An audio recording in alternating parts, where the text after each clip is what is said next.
بسم اللہ الرحمن الرحیم۔ السلام علیکم۔ آج میں آپ کی خدمت میں سورہ النمل لے کر حاضر ہوئی ہوں۔ النمل کے معنی ہیں چیونٹی۔ یہ مکی سورہ ہے۔ اس کے 7 رکوع اور 93 آیات ہیں۔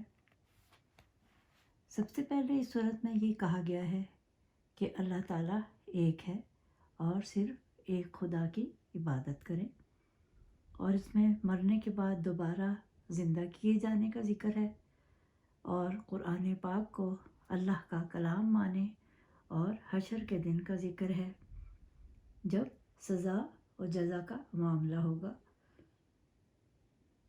اور اچھے لوگوں کو جنت کی بشارت دی گئی ہے۔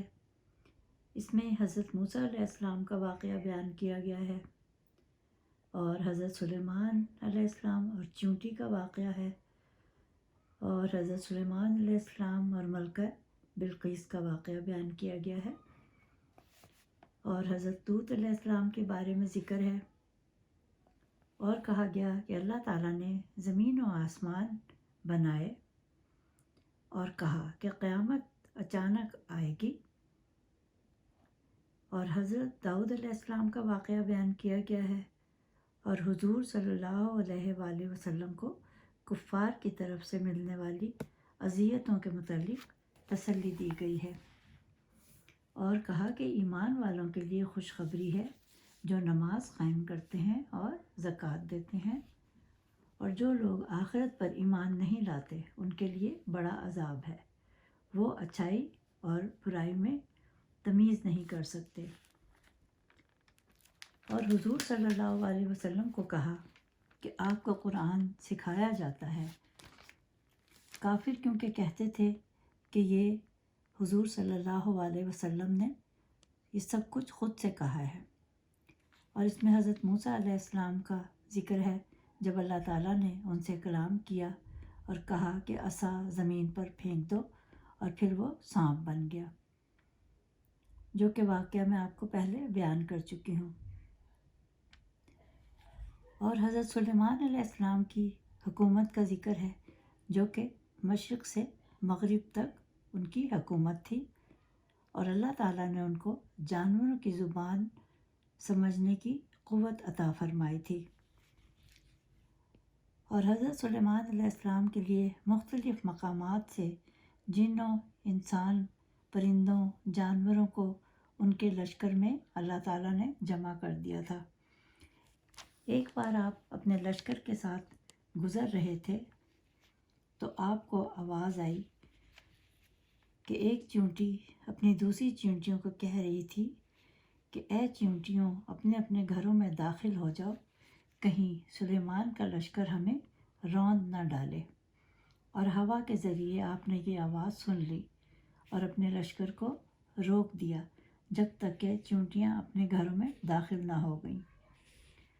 آپ یہ سن کر مسکرا دیے تھے، اور آپ نے خدا کا شکر ادا کیا کہ اللہ تیرا شکر ہے کہ تو نے مجھے ان کی زبان سمجھنے کی توفیق دی، بس اللہ تو مجھ سے اور میرے آباء و اجداد سے راضی رہ۔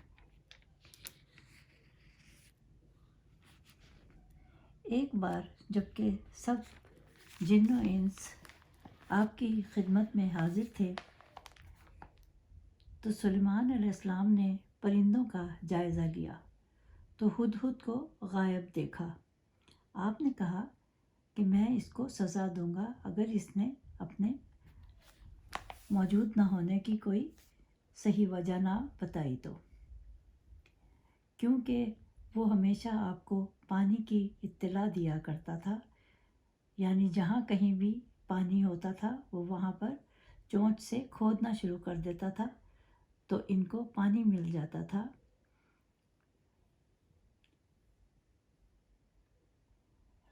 آپ کو پانی کی طلب تھی اور ہدہد غائب تھا، اس لیے آپ کو زیادہ غصہ آیا۔ آخر کار ہدہد آ گیا اور اس نے آ کر بتایا کہ میں ایک ملکہ کو دیکھ کر آیا ہوں جو ایک قوم پر حکومت کرتی ہے جس کا نام سبا ہے، اور وہ لوگ سورج کی اور آگ کی پوجا کرتے ہیں کیونکہ شیطان نے ان کو روک رکھا ہے، اور اس کا نام بلقیس ہے۔ اور اس کا ہیرے اور جواہرات کا 40 گز کا تخت ہے۔ تو حضرت سلیمان علیہ السلام نے فرمایا ابھی دیکھتے ہیں کہ تو سچا ہے۔ آپ نے ملکہ بلقیس کو خط لکھا اور ہدہد نے خط جا کر ملکہ بلقیس کی گود میں ڈال دیا۔ ملکہ یہ دیکھ کر گھبرا گئی کیونکہ خط بسم اللہ الرحمن الرحیم سے شروع کیا گیا تھا اور اس میں لکھا تھا کہ میرے حکم کی تعمیل کرو اور میرے پاس حاضر ہو جاؤ۔ ملکہ نے اپنے سرداروں اور درباریوں سے کہا کہ مجھے کیا کرنا چاہیے۔ انہوں نے کہا کہ اگر آپ صلح یا لڑائی کیا چاہتی ہیں ہم وہی کریں گے۔ وہ اپنی ملکہ کے بہت اطاعت گزار تھے۔ اس نے کہا کہ جنگ مناسب نہیں، اس میں تباہی و بربادی کا خطرہ ہے۔ میں ان کی طرف ایک تحفہ بھیجنا چاہتی ہوں، پھر دیکھتی ہوں۔ اگر وہ بادشاہ ہوا تو عزت و احترام سے تحائف قبول کر لے گا، اور اگر نبی ہوا تو ہدیہ یا تحفہ قبول نہ کریں گے۔ پھر وہ بہت بڑا لشکر لے کر حضرت سلیمان علیہ السلام کی طرف روانہ ہوئی۔ تو حضرت سلیمان علیہ السلام نے درباریوں سے کہا کہ وہ کون ہے جو ملکہ کے پہنچنے سے پہلے اس کا تخت میرے پاس لے آئے گا۔ یہ قصہ میں آپ کو بعد میں بتاتی ہوں ملکہ کا۔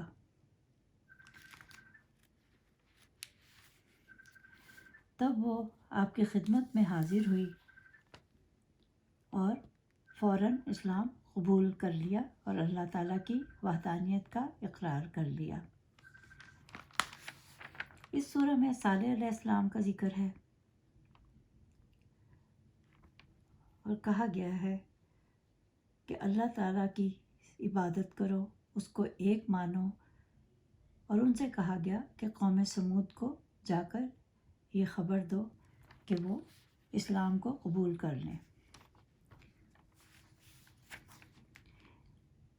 یہ سن کر وہ 2 گروہ بن گئے، ایک جو حضرت صالح علیہ السلام پر ایمان لے آیا اور ایک وہ جنہوں نے ایمان لانے سے انکار کر دیا۔ صالح علیہ السلام نے فرمایا اللہ سے بخشش مانگو، کیونکہ وہ کہتے تھے عذاب لے آؤ، عذاب لے آؤ، ہم بھی دیکھیں کون سا عذاب آتا ہے۔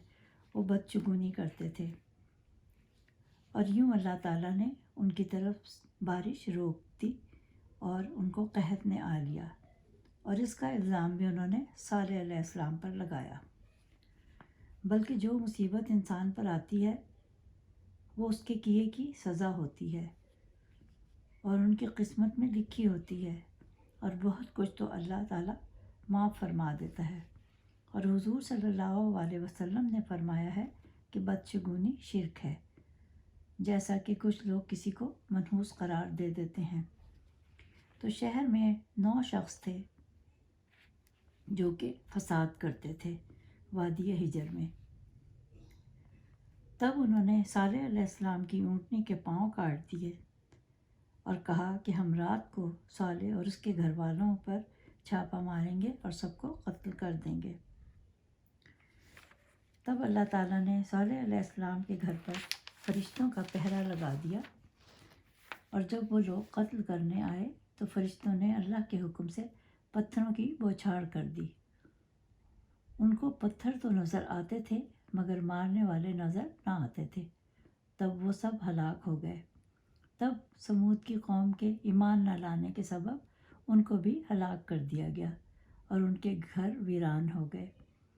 اس سورہ میں لوط علیہ السلام اور ان کی قوم کی بے حیائی کا ذکر ہے، کیونکہ وہ بدکار تھے اور اللہ کے علاوہ کوئی معبود نہیں، اس کے ساتھ کسی کو شریک نہ ٹھہرائیں، لیکن ظاہر لوگ نہیں مانتے اور اللہ کے سوا کسی اور کو خدا مانتے ہیں۔ اللہ ہر مجبور کی پکار سنتا ہے اور اس کی برائی ٹال دیتا ہے، اور اللہ تعالیٰ سختی کو دور کر دیتا ہے، اس کی داد رسی فرماتا ہے۔ اور اس سے دعا مانگیں کہ جیسے اللہ ضرور قبول فرمائے گا کہ اے اللہ میں تیری رحمت کا امیدوار ہوں، میرے سارے کام درست فرما دیں۔ اللہ خالق و مالک ہے، وہ ہر کام سنوار دیتا ہے۔ اللہ جو ہمیں روزی دیتا ہے اور وہ بت جو کہ نہ حرکت کر سکتے ہیں، نہ بات کر سکتے ہیں، نہ کسی کا کام کر سکتے ہیں، یہ لوگ ان کو مانتے تھے۔ اور ہم کو اللہ تعالیٰ نہیں پتہ کہ ہمیں کب اٹھایا جائے گا۔ غیب کا علم صرف خدا ہی جانتا ہے، اور زمین و آسمان میں جو کچھ ہے وہ سب خدا کا ہے۔ اللہ تعالیٰ نے انبیاء کو چنا لوگوں کو سیدھا راستہ دکھانے کے لیے، اور کہا کہ اس دن کو یاد کرو جب اللہ ان لوگوں سے سوال کرے گا قبر سے اٹھا کر کہ تم نے میرے رسولوں کو جھٹلایا اور ان کی بات نہ مانی، پھر ان کے شرک کے سبب ان پر عذاب نازل ہوگا۔ کہا جاتا ہے کہ یہ دنیا دارالعمل ہے اور آخرت دارالجزا ہے، اور صرف ایمان والے ہی یہ سب جانتے ہیں۔ جس دن سور پھونکا جائے گا اس دن کسی کو کسی کی خبر نہ ہوگی، اور صرف 4 فرشتے ہیں جو اس دن باقی ہوں گے: جبرائیل علیہ السلام، اسرائیل علیہ السلام، اسرافیل علیہ السلام اور میکائیل علیہ السلام۔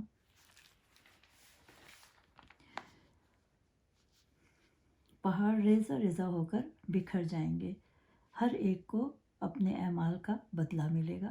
جو نیک ہوں گے ان کو جنت ملے گی، اور جو برے لوگ ہوں گے، شرک کرنے والے، وہ جہنم میں ڈالے جائیں گے۔ اللہ نے کہا محمد سے کہ ان سے کہو کہ تمہارا حکم مانیں، اور اللہ تعالیٰ نے جو قرآن میں کہا ہے اس پر عمل کریں، اور ایک خدا کی عبادت کریں، اور اللہ کے فرما بردار بن کر رہیں۔ قرآن کی تلاوت کریں، اس میں جو کچھ لکھا ہے اس پر عمل کریں، اور ان سے کہیں کہ میں اللہ کی طرف سے آپ کو ایمان کی دولت کی دعوت دینے آیا ہوں۔ اس سورہ میں ملکہ بلقیس کے بارے میں بتایا گیا ہے۔ قصہ یوں ہے کہ آج سے ہزاروں برس قبل یمن کے قریب ایک قوم آباد تھی جس کا نام سبا تھا۔ انہیں قوم سبا کے نام سے پکارا جاتا تھا۔ یہاں کے لوگوں کے پاس ہر نعمت اور راحت موجود تھی، مگر یہ قوم شرک میں مبتلا تھی، آگ اور سورج کی پوجا کرتی تھی۔ جب وہاں کے بادشاہ شراجیح کی موت ہوئی تو اس کی بیٹی بلقیس تخت پر بیٹھی۔ ملکہ بڑی قابل اور خوبصورت تھی۔ اس نے 9 سال یمن پر حکومت کی۔ اس کی قوم تجارت کرتی تھی اور وہ بہت امیر تھی۔ اس وقت حضرت سلیمان کی حکومت کا ڈنکا مشرق سے مغرب تک بجتا تھا، اور اس وقت کا دارالخلافہ یروشلم تھا، اور آپ کو جنات، چرند پرند ہر ایک پر حکمرانی عطا کی تھی۔ ایک بار حضرت سلیمان علیہ السلام نے دربار لگایا تو جن و انس، چرند و پرند سب حاضر تھے، مگر سلیمان علیہ السلام کا چہیتا پرندہ ہدہد غائب تھا۔ آپ نے پوچھا ہدہد کہاں ہے؟ اگر اس نے آ کر اپنی غیر حاضری کی کوئی معقول وجہ بیان نہ کی تو اسے ذبح کر دیا جائے گا۔ ابھی یہ گفتگو ہو ہی رہی تھی کہ ہدہد حاضر ہو گیا۔ آپ نے پوچھا کہاں تھا؟ تو وہ بڑے احترام سے بولا کہ اللہ کے پیغمبر، میں اڑتے اڑتے ایسے علاقے میں پہنچ گیا جو لوگ آگ اور سورج کی پوجا کرتے ہیں، اور ان کی ایک رانی ہے بلقیس۔ وہ ایک بہت بڑے تخت پر بیٹھ کر حکومت کرتی ہے، اور اس کے تخت میں قیمتی ہیرے جواہرات و زمرد جڑے ہیں، اور اس کے پاس آرائش و آسائش کی تمام سامان موجود ہیں۔ آپ نے کہا اگر تمہاری بات سچ ہے تو میرا یہ خط اس تک پہنچا دو تاکہ وہ لوگ شرک سے باز آ جائیں، اور وہاں بیٹھ کر سنو کہ خط پڑھ کر ان کا کیا رد عمل ہے۔ اور خط اس طرح شروع کیا: شروع اللہ کے نام سے جو بڑا مہربان اور نہایت رحم کرنے والا ہے۔ یہ خط سلیمان بن داؤد کی جانب سے ملکہ سبا کی طرف ہے۔